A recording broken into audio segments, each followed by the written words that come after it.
নমস্কার। তিলোত্তমার বিচারের জন্য ভারতবর্ষের বিভিন্ন জায়গায়, মূলত পশ্চিমবঙ্গের বিভিন্ন জায়গাতে কিন্তু প্রচুর আন্দোলন হচ্ছে। কলকাতাতে ওরকমই একটা আন্দোলনে স্লোগান উঠছে, হাম ক্যা চাহতে আজাদি, কাশ্মীর মাঙ্গে আজাদি।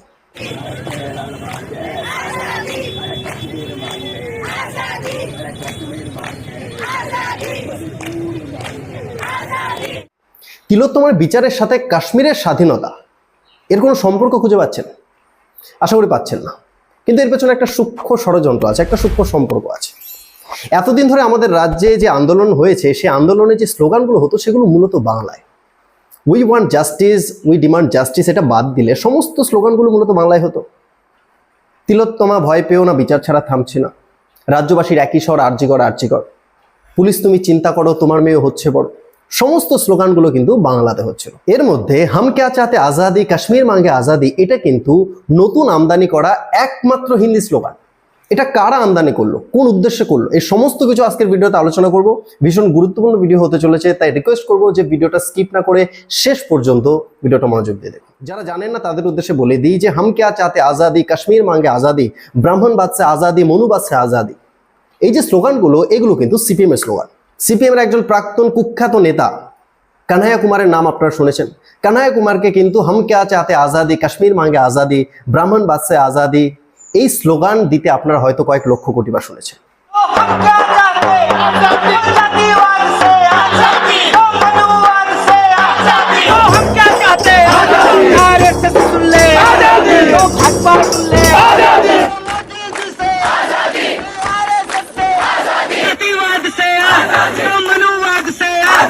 এই কানহাইয়া কুমারের কিন্তু আরো অনেক বিখ্যাত বিখ্যাত স্লোগান আছে, যেমন জেএনইউতে যে স্লোগানটা দিয়ে উনি বিখ্যাত হয়েছিল এবং সিপিএম এর ক্যান্ডিডেট হয়েছিল পরবর্তীকালে, সেই স্লোগানটা হচ্ছে আফজাল হাম শর্মিন্দা হে তেরে কাতিল জিন্দা হে।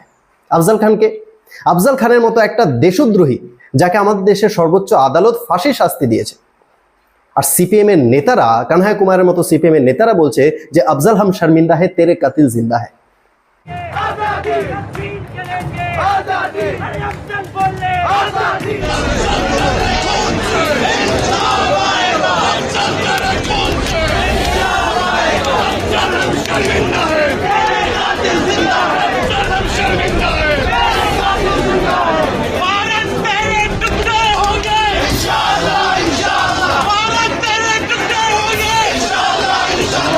মানে আফজাল খানের যারা হত্যা করেছে তারা এখনো জীবিত, তার জন্য সিপিএম এর নেতারা লজ্জিত। কে কে আফজাল খানের হত্যা করেছে? দেশের সর্বোচ্চ আদালত। এখানে কিন্তু দেশের সর্বোচ্চ আদালতের অবমাননা হচ্ছে। এই স্লোগানগুলো দিয়ে কি হচ্ছে? এই স্লোগানগুলো দিলে যেটা হচ্ছে সেটা হচ্ছে আপনি জেনে বা না জেনে বিচ্ছিন্নতাবাদী শক্তির অংশ হিসেবে কাজ করছেন।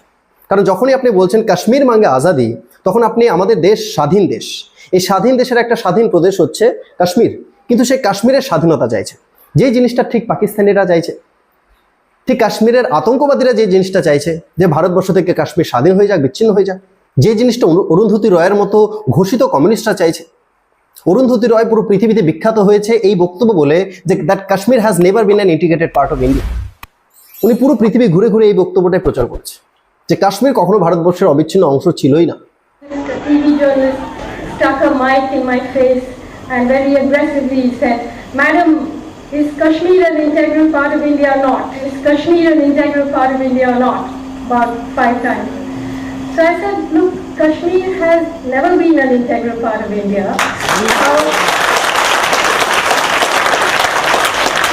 এটাই ওদের বাসনা যে কাশ্মীর আলাদা হয়ে যাক।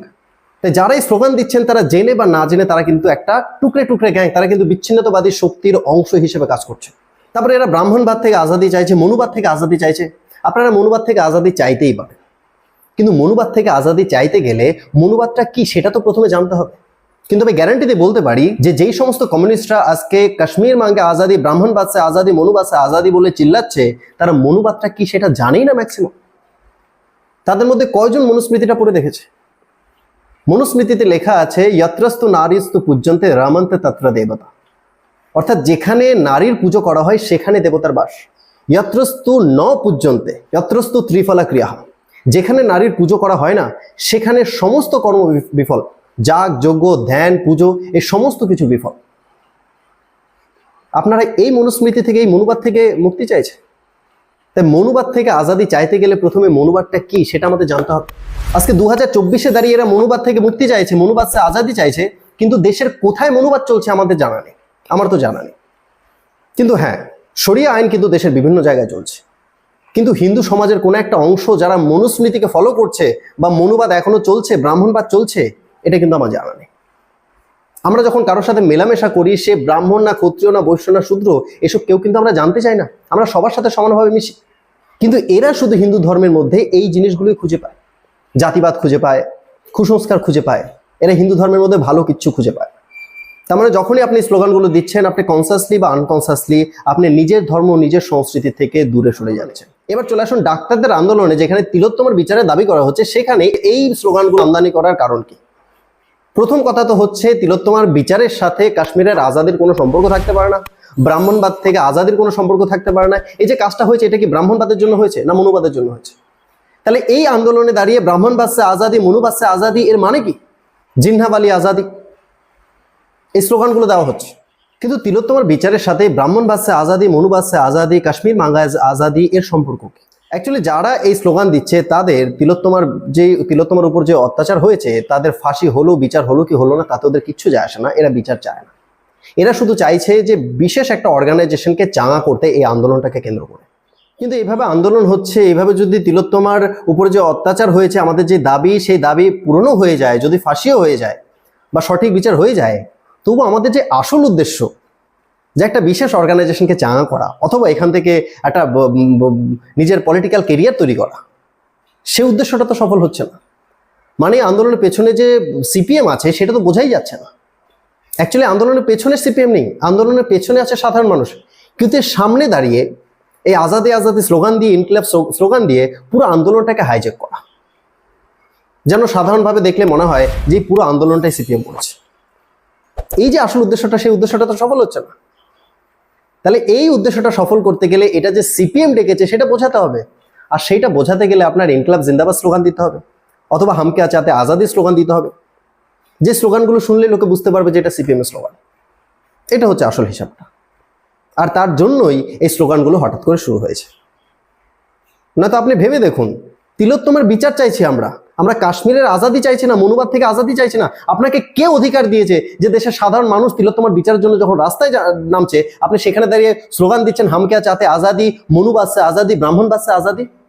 এই যে হাজার হাজার লোক রাস্তায় নামছে, তাদের পারমিশন নিয়েছেন আপনারা যে তারা মনুবাদ থেকে আজাদি চায় কিনা, ব্রাহ্মণবাদ থেকে আজাদি চায় কিনা? আজকে যে কাশ্মীরে মুসলমানরা লিখেছিল যে ব্রাহ্মণ ভারত ছোড়ো, ব্রাহ্মণ কাশ্মীর ছোড়ো, আজকে সেই একই স্লোগান যাদবপুরে জেএনইউতে দেওয়া হচ্ছে ব্রাহ্মণ ভারত ছোড়ো।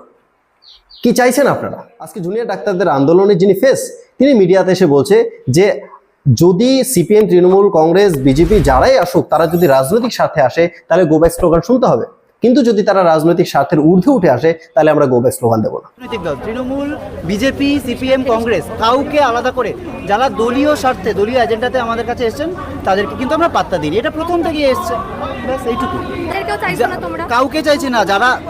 যারা উন্নাও হাতরাস ঘটিয়েছে, যারা তাপসী মালিকের ঘটনা ঘটিয়েছে, যারা কামদুনিতে রয়েছে, কেউ এই আন্দোলনে, তারা যদি দলীয় স্বার্থ নিয়ে আসে, কেউ এই আন্দোলনের মিত্রশক্তি নয়। কিন্তু দলীয় স্বার্থের এজেন্ডার ঊর্ধ্বে উঠে যে কোনো মানুষ আমাদের আন্দোলনের পাশে আসলে সকলে স্বাগত। এইটুকুই।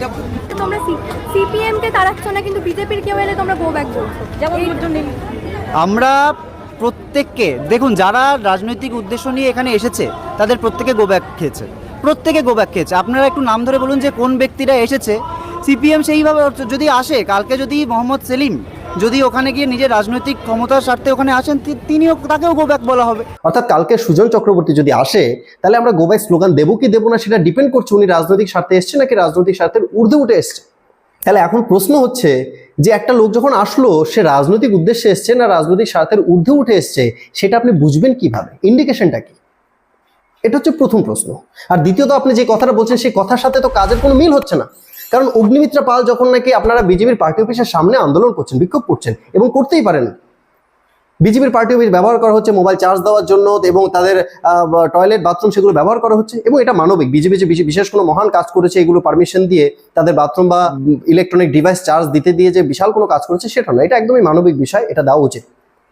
কিন্তু এটা করার পরে আপনারা তো আন্দোলনটা তো বিজেপির পার্টি অফিসের সামনে করা হয়েছে, এবার পার্টি অফিসে যখন নাকি অগ্নিমিত্রা পাল যাচ্ছে, তাকে তো আপনাদের আন্দোলনের পাশ দিয়ে যেতে হবে, পাশ কাটিয়ে যেতে হবে, কিন্তু যখন যাচ্ছে তার ছায়া দেখেই তখন গো ব্যাক স্লোগান দেওয়া হচ্ছে, অগ্নিমিত্রা পাল গো ব্যাক।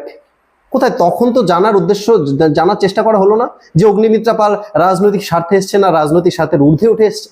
কিন্তু কালকে যদি সেলিম আসে, মোহাম্মদ সেলিম আসে, তখন আপনারা যাচাই করবেন যে উনি রাজনৈতিক স্বার্থে এসছেন না রাজনৈতিক স্বার্থের ঊর্ধ্বে উঠে এসছে, তারপরে আপনারা গো ব্যাক স্লোগান দেবেন।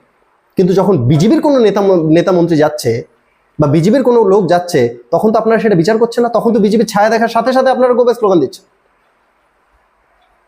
তাহলে যে বারবার বলা হচ্ছে এর সাথে কোনো রাজনৈতিক সম্পর্ক নেই, রাজনীতির সম্পর্ক নেই, কিন্তু এর সাথে কোন রাজনৈতিক দলের সম্পর্ক আছে সেটা কিন্তু মানুষ ধীরে ধীরে মানুষের কাছে পরিষ্কার হচ্ছে। যদিও সমস্ত জুনিয়র ডাক্তাররা যে এই জিনিসটাকে সমর্থন করছে বা এই কাজ করছে তা নয়, কিন্তু কিছু লোক এই আন্দোলনটাকে, সাধারণ মানুষের আন্দোলনটাকে হাইজ্যাক করার চেষ্টা করছে। তাই সাধারণ মানুষের উদ্দেশ্যে বলবো যে আপনারা যেখানে হাম ক্যা চাতে আজাদি, কাশ্মীর মাঙ্গে আজাদি, ব্রাহ্মণ বাদশে আজাদি, মনু বাদশে আজাদি, এই ধরনের স্লোগানগুলো শুনবেন, সাথে সাথে বুঝে যাবেন যে এটা সাধারণ মানুষের স্লোগান নয়, এটা তিলোত্তমার বিচারের দাবিতে স্লোগান নয়, তিলোত্তমার বিচারের আন্দোলন নয়।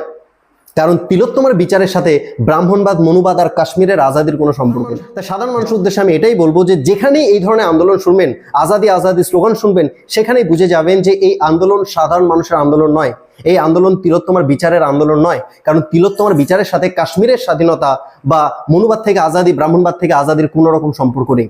যেখানেই আন্দোলন শুনবেন বুঝে যাবেন যে আন্দোলনটা কিছু লোক করছে তাদের অর্গানাইজেশনকে চাঙা করার জন্য, কিছু লোক করছে তাদের রাজনৈতিক ভবিষ্যৎ সুনিশ্চিত করার জন্য। আজকের ভিডিওতে এই পর্যন্তই। ভিডিওটা ভালো লেগে থাকলে প্রচুর পরিমাণে শেয়ার করবেন, লাইক করবেন, আর নতুন হয়ে থাকলে চ্যানেলটা অবশ্যই সাবস্ক্রাইব করবেন।